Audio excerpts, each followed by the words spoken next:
Sleepovers just aren't what they used to be. A house full of screens, basically no hiccups. You guys have no idea how good you've got it.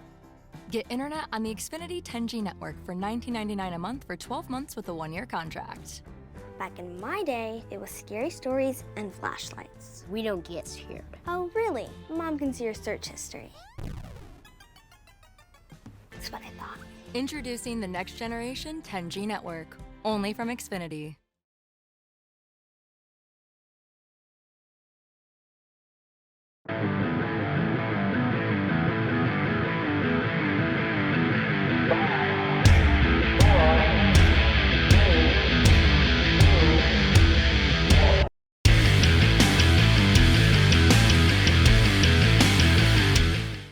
Here we are now for the Crossroads virtual media day. We did this last year. It was a lot of fun. And we are here in the Preps KC studios, powered by Xfinity Internet. Count on a reliable connection for all your devices, even when everyone's online. And we're joined by St. Michael coach Andrew Pitts. And coach, really good season last year.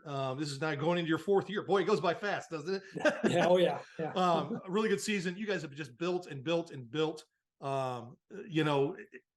What excites you with this group you've got coming up? I know you lost some good seniors, but what excites you with your numbers and all the things you got going on at St. Mike? Yeah, we have bigger numbers now than we ever had. We have 75 players on the team. And like I said, we're building off a lot of success. We had a great year last year, to the credit of all the players on the team last year, including a great group of outgoing seniors that did a great job establishing what we're trying to build here. And we'll always be remembered for that. But as good programs are, and I hope we're building a good program here, you have outgoing seniors who are good, and you have good players to replace them.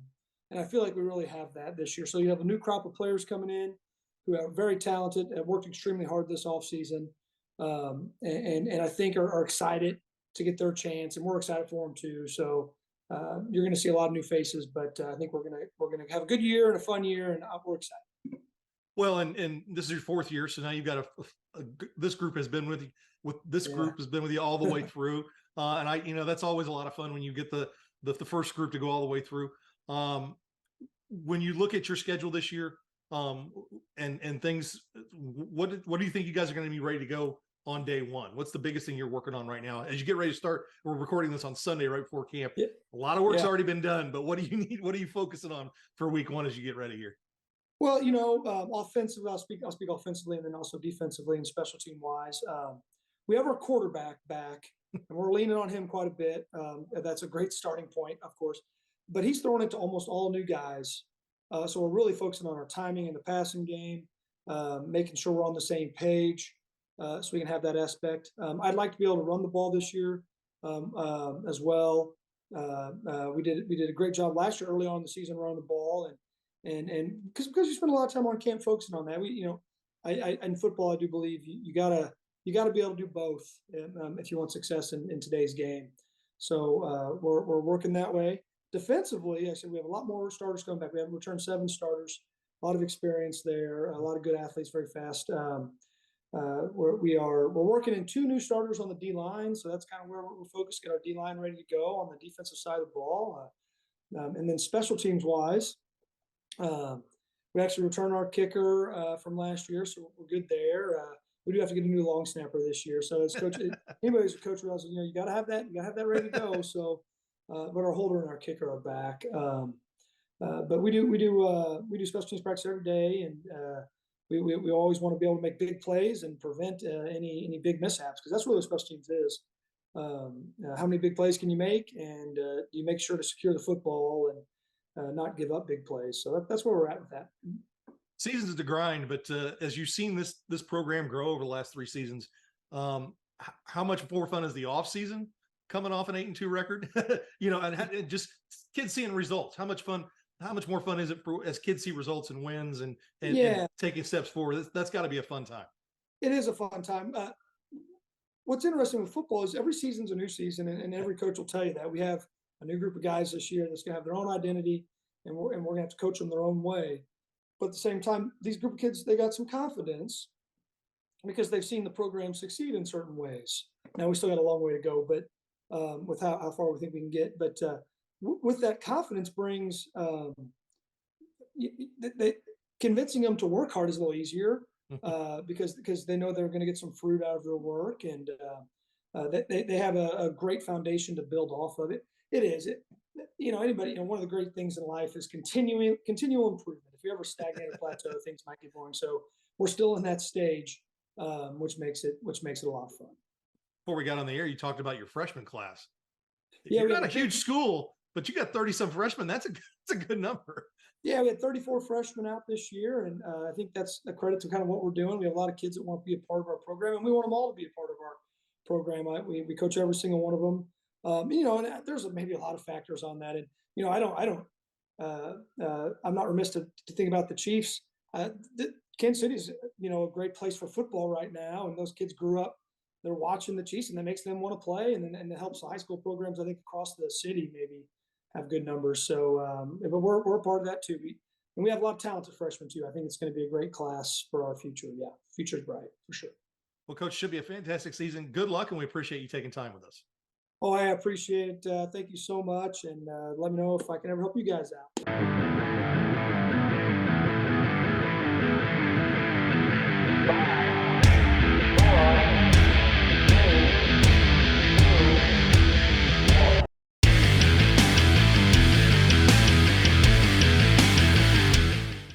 Dion Clisso with Preps KC here in the Preps KC studio, powered by Xfinity Internet.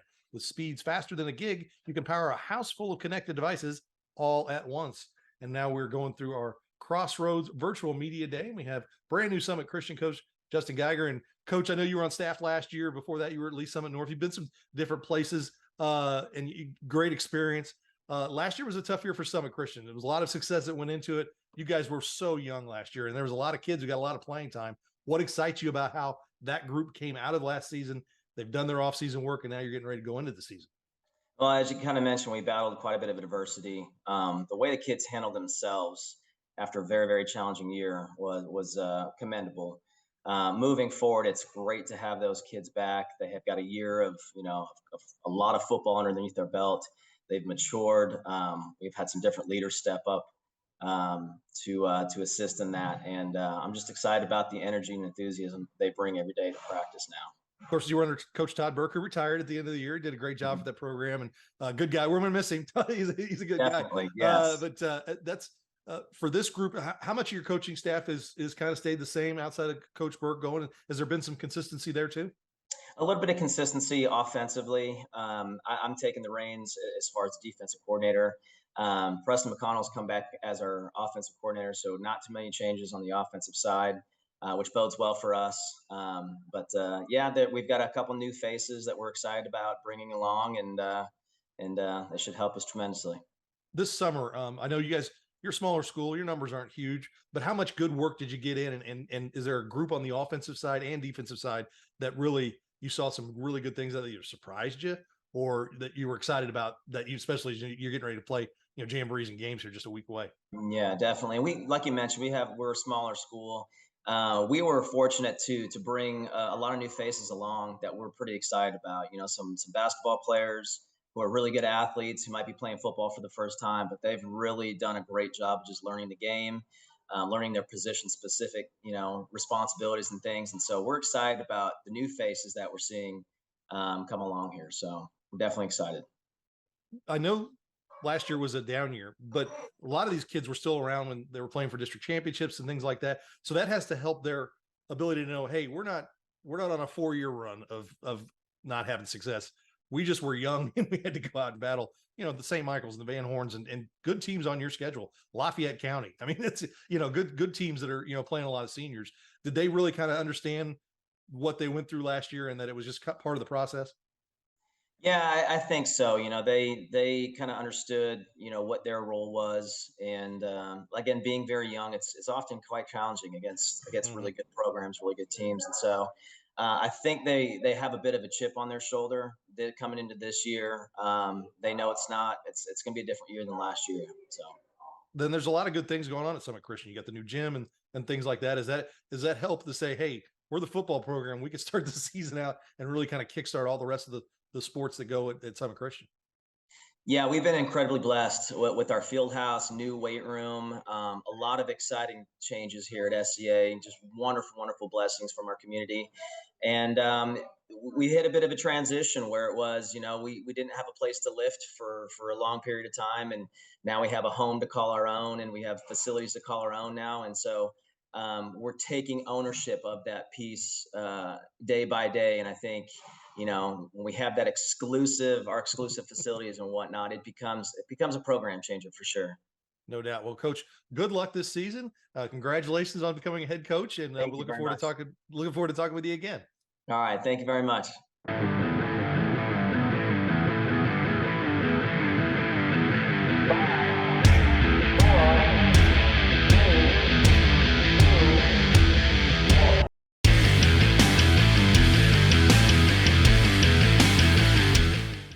Dion Clisso with Preps KC as we continue our virtual media days here in the Preps KC studio, powered by Xfinity Internet. Count on a reliable connection for all your devices, even when everyone's online. And we are here with the Crossroads Conference and University Academy coach Andrew Blakemore. And coach, second year now, and coming off a good season, 8-3. It's your second year co-opting with Kaufman, so a lot of new kids, a lot of influx. Bumped you up to Class 3, so you got some bigger schools that you played in the postseason. But tell me this though, you guys have really kind of reached the last 4 or 5 years of doing a good job of when a senior class graduates, there's a junior and sophomore class ready to step up and take that next step and really becoming a program. How excited are you about this group that you spent this past offseason with?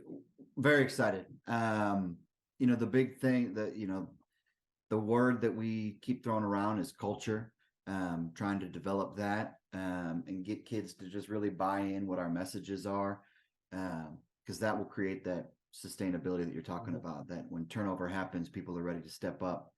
And so I just think that we've got kids who are more bought in and they're ready for their turn.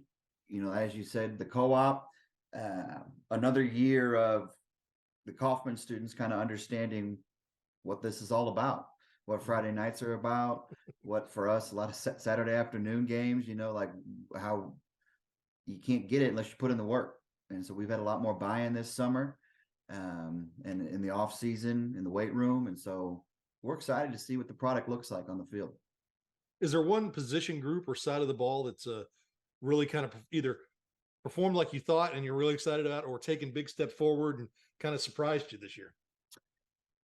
It's hard to say because, every summer you either in practice or at a contact camp or 7-on-7, kids just flash, they all of a sudden whoa, who was that? Okay. We got something there. And so, we've got some kids who have stepped up at cornerback who really seem like they're going to be able to hold their own and lock somebody down.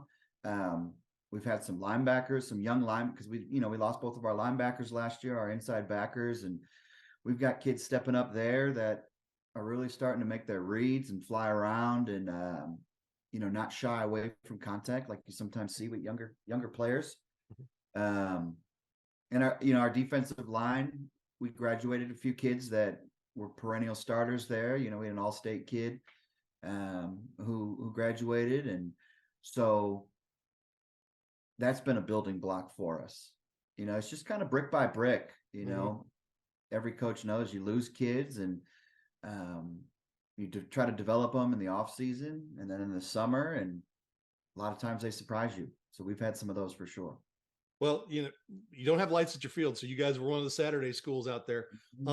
It's a good atmosphere out there. How fun is it to have that kind of different? You get to play on Friday nights when you go on the road, but you guys also have a great Saturday afternoon, which a lot of it, that's like a college football type of, nice afternoon, come out and watch the football. Yeah, for sure. I mean, it's nice getting both because like you said, college football, ton of those games are on Saturday afternoons.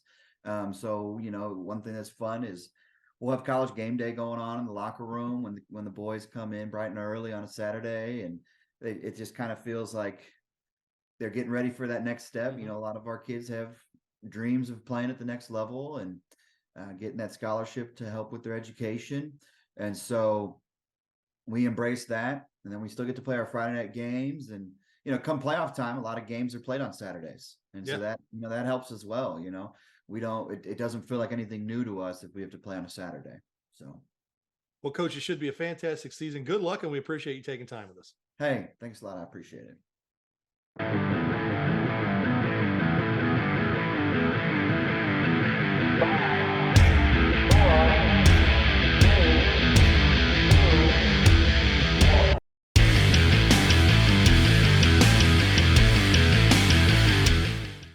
Dion Clisso with Preps KC as we continue on here with our virtual media days. We're in the Preps KC studio powered by Xfinity Internet. Count on a reliable connection for all your devices, even when everyone's online. And we're joined by Van Horn coach Rashawn Bird. Coach, we're recording this on the Sunday before practice starts, so the offseason is basically over. And you're heading out there, and it's funny because people who don't know that much about the way football's played now talk about two-a-days and all that kind of stuff, and I'm like, well, those days are over. You do a lot of work in the off season. This is getting everybody back in. There might be some kids who didn't make the off season who are going to show up for your first day of practice. But the kids who were with you in the off season, how did they do this year, and what kind of strides you made as you go into now your third year as the head coach? Well, first and foremost, transitioning from the summer to the start of the season. Excuse me. We just tell those guys it's going to be a continuation. So this off period that we had, is not a time to just sit and relax, because when we come back, the season is here. So it's a continuation of the season. We got some young guys, but we have some pretty good talent out of those young guys. So, I'm looking for some exciting things. Years past, we were, heavily relied on this player or that player, where I think we have playmakers all over the field. So as you build this depth, coming off a season where you go 7-4, you beat Winnetonka in the postseason, lose to a pretty good Smithville team. There's no shame in that. That's a good team in the postseason. But getting a postseason win, that has got to build excitement for those kids. Even though that's a tough way to, you lose your last game. Only 6 teams in the state win their last game for the most part. But you lose your last game. But those kids have got to feel pretty good that are coming back. Absolutely.